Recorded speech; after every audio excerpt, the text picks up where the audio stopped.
the desert skies. Timeless stories, they never. The wilderness was quiet that day.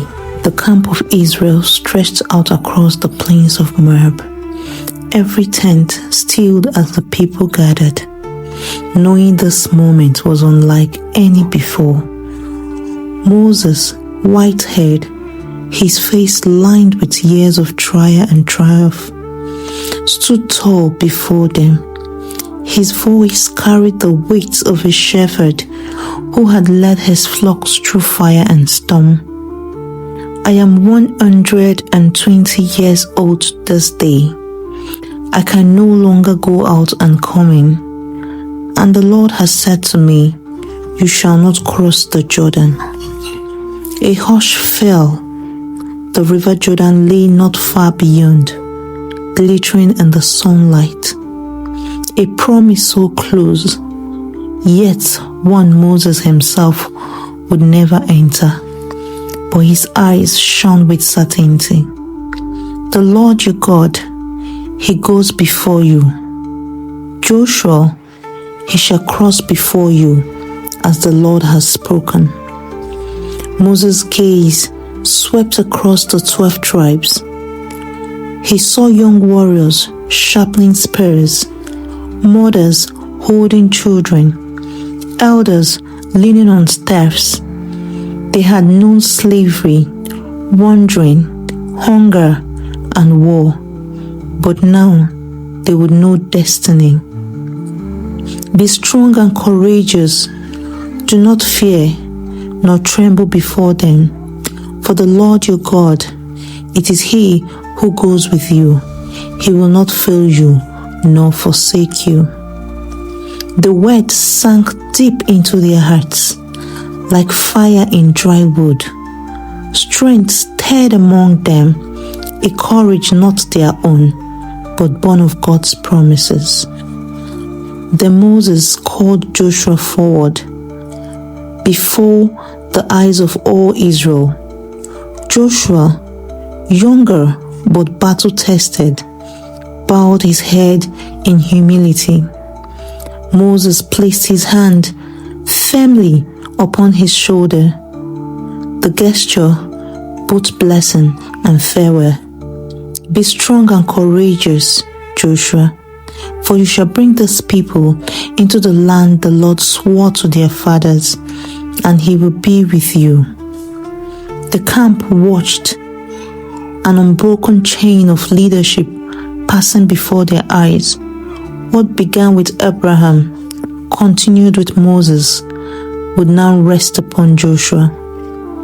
But Moses' work was not finished.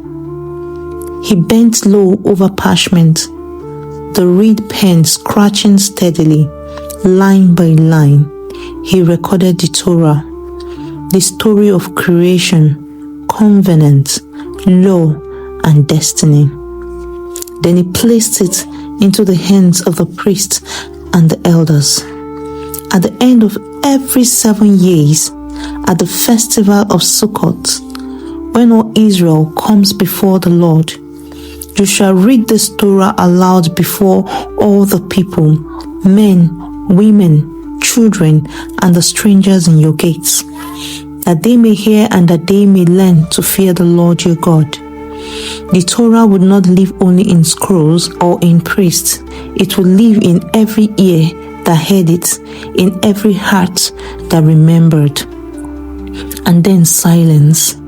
For the presence of God came to Moses in the tent of meeting. The air trembled with holiness. The voice of Almighty spoke with solemnity. Behold, you will soon lie with your fathers. Those people will rise and stray after other gods, and many evil will befall them. The words were heavy, but true. God knew the hearts of men, his faithfulness and its frailty. And so the command came, write for yourselves this song, that it may be a witness for me against the children of Israel. It would be no ordinary song, but a covenant, a melody, carried on their lips, remembered in joy and in exile, impossible to forget. So Moses took up his pen once more, shaping words that were not only laws, but music. Soon he would teach them the song, and it would echo across generations, reminding Israel of who they were and whose they were. And then the writing was done.